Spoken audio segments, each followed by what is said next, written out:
زوجہ فرعون بولی یہ بچہ میری آنکھوں کی ٹھنڈک، اس کو ہم اپنا بیٹا بنا لیتے ہیں۔ فرعون نے بھی دیکھا اور کہا ٹھیک ہے اس کو ہم اپنا بیٹا بنا لیتے ہیں چونکہ ہمارے یہاں اولاد نہیں، لیکن اس نے وہ جملے نہیں کہے جو زوجہ فرعون نے کہے کہ یہ میری آنکھوں کی ٹھنڈک ہے۔ علماء نے لکھا نبی کے ساتھ کیا گیا پیار آئے گا نہیں جاتا، اللہ نے بعد میں زوجہ فرعون کو ایمان عطا کیا۔ اور اگر فرعون بھی کہہ دیتا ہاں میری آنکھوں کی بھی ٹھنڈک ہے، رب یہ نہ دیکھتا اس نے دعویٰ کتنا بڑا کیا ہے، یہ دیکھتا میرے نبی سے پیار کیا ہے، اللہ اسے بھی ہدایت دے دیتا۔ خیر اس کا مقصود نہیں تھا، لیکن یہ طے پا گیا کہ اس بچے کو ہم اپنا بیٹا بنا لیں۔ سب سے پہلے فکر دودھ کی ہوئی، دائیاں بلوائی گئی، لیکن حضرت موسیٰ کسی خاتون کا دودھ نہیں پیتے۔ اللہ قرآن مجید میں فرماتا ہے ہم نے ان پر حرام کر دیا تھا کہ وہ اپنی ماں کے علاوہ کسی خاتون کا دودھ نہیں پئیں گے۔ پریشانی بن گئی، بچہ دودھ ہی نہیں پی رہا اور بھوک بھی شدت کی ہے۔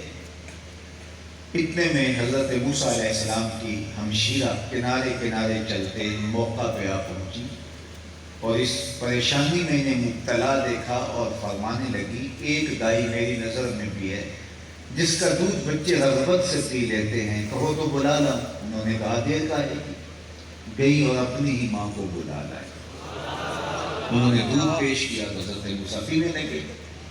فرعون نے کہا اے خاتون میرے اس بچے کو تم نے دودھ پلانا ہے، رہائش بھی قریب کر دے۔ اب آپ کی توجہ چاہوں گا ایک جملے پہ۔ فرعون کہتا تھا میں وہ بچہ پیدا نہیں ہونے دوں گا۔ رب نے کہا مجھے رب نہ کہنا اگر تیرے گھر میں پال کے نہ دکھایا۔ اب سوال یہ ہے کہ اپنی ماں کے علاوہ کسی اور خاتون کا دودھ پینا نبی کی شان کے لائق نہیں، تو میرے اور آپ کے آقا و مولا نے حضرت حلیمہ سعدیہ کا دودھ کیوں پیا؟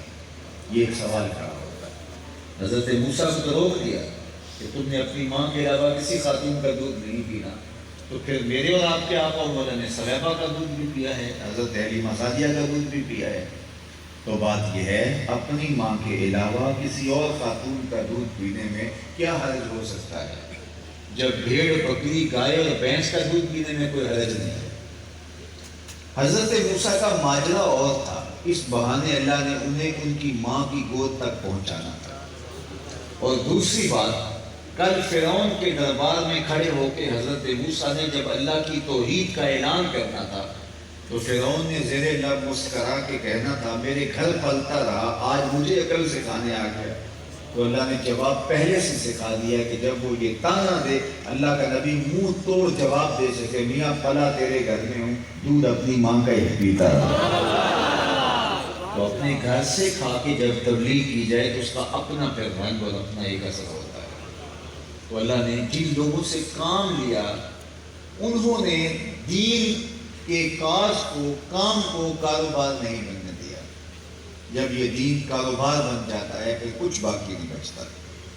اس لیے یہ رضائے الہی کے حصول کا ذریعہ ہو۔ ہاں ظاہر ہے جو دینی کام کاج میں لگے ہوئے لوگ ہوتے